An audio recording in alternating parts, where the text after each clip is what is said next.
There is another theory, which is the theory of mistakes, that in here, Eduardo Briseño establishes that there is a high learning opportunity from mistakes. It's a natural part of the process, of the learning process. And the last part is Professor David Hose from the University of Hong Kong. From the University of Hong Kong. He states that more face increases social visibility, but at the same time, it also increases the public scrutiny of one behaviors. Namely, people are going to be more open to scandals if their behaviors are not adequate. So now, let me get back to my problem. My problem is that there is a negative attitude towards mistakes. People are too afraid to make mistakes, but I understand. So for me, I have 3 steps on how I address this matter in the classroom. Number 1 is, as a teacher, this, number 1 and number 3 are addressed to all of us, teachers. And number 2 is addressed to my students, or our students. So for me, I acknowledge my mistakes, and I become the role model of accepting criticism. We are in the 21st century now. We're not learning like a long time ago where the teachers, like I was born, learning in the late 80s and 90s, teachers were all knowing gods. They had no room for mistakes. Like, I would never dare to say, teacher, I'm sorry, but that's the wrong date. But it's okay now. So, the first step is here. I acknowledge my mistakes as a teacher, and I invite all of us to do that. So for here, mistakes are a natural part of the learning process. So, in this case, for teachers, it could be, this is how I deal with it. So, for teachers, it could be very beneficial to open yourself and tell the students, oh wow, he's the teacher and he can make mistakes too. Well, then it's okay for me as well. For example, number 1, some mistakes I make. I write the wrong date. I have too much in my head. The objective of the lesson. I'm trying to see what's the input I'm going to use. And then the students, teacher, it's the 6th, not the 5th. Oh. Long ago, students would never dare say that to a teacher. I know I wouldn't. But nowadays, it's okay. At least I make it okay with my students. So, number 2, giving out the wrong page number. How many in this room did that before?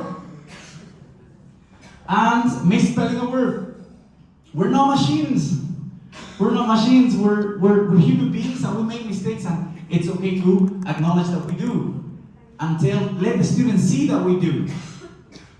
The takeaway from this is that we show good response when being corrected by our students, and then we become the role model of accepting criticism. We're not like, what are you saying? I'm the teacher. Be quiet. No. That's old school approach. This portion of our presentation, it's okay to make mistakes, is addressed to students. In this case, well, as teachers, we are trained to make the room a safe place for students to make mistakes and without being criticized or without being ridiculed. How do we enforce these points? Well, I give supporting response to wrong answers. For example, let's try this one. Thank you.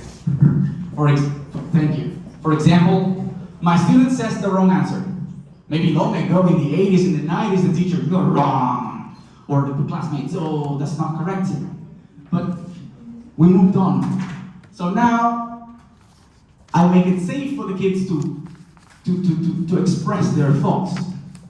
At least I invite all of you to do the same. After this, that will be number 1. Number 2 is obviously rooting out bullying and mockery, and that all comes down to the school policies, to your educational group's policy. So this is quite different from institution to institution.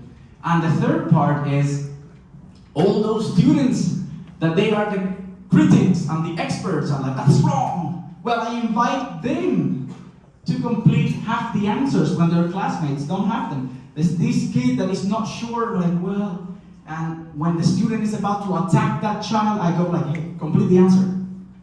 And instead of criticizing, it becomes collaborative learning. So the third part is trial and error, and this is for the teachers.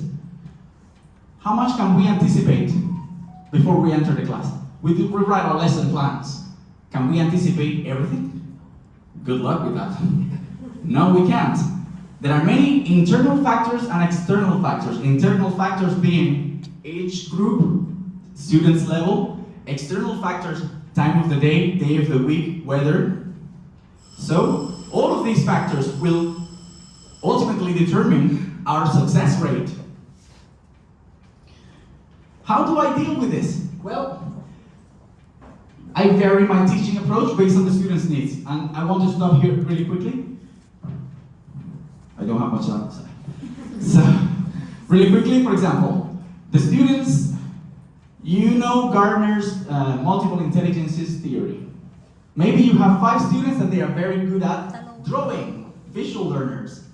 But you try to include an activity that has drawing for the kids, but maybe the next class has the logical thinkers. You ask them to draw, they hate you, for example. So we need to constantly adapt, and here we vary the input and we reflect on what we do. What didn't go well, we adapt it, we change it, and be open to change it. So we have to be flexible with our teaching and always assess that the way we deliver is meeting the lesson's objective.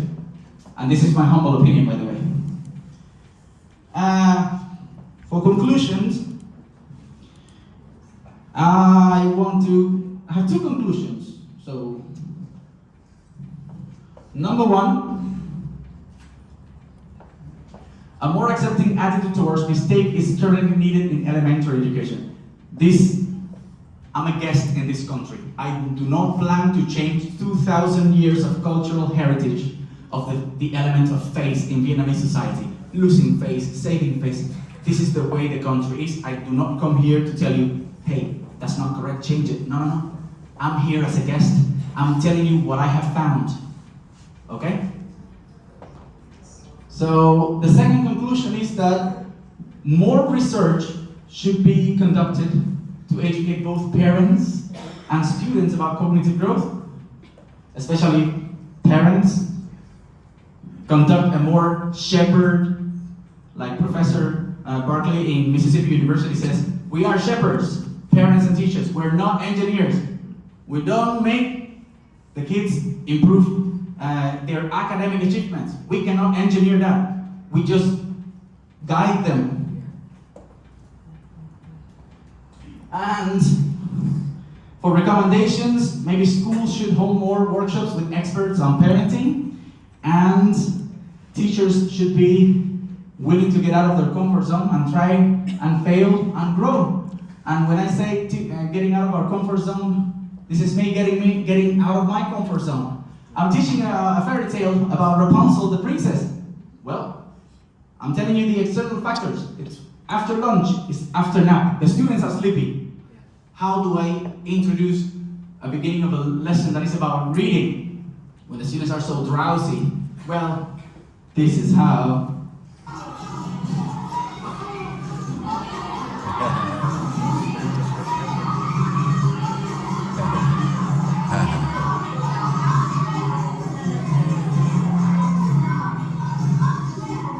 That was a bit embarrassing. So yeah, I just cosplay a very awful looking princess, get their attention, and then now I have everybody's attention to listen to the lesson now. So well, that's all for me. Thank you very much. And yeah, that's all. Thank you all. Okay, thank you very much, Ms. Mansell. Have you got any questions for our, yeah?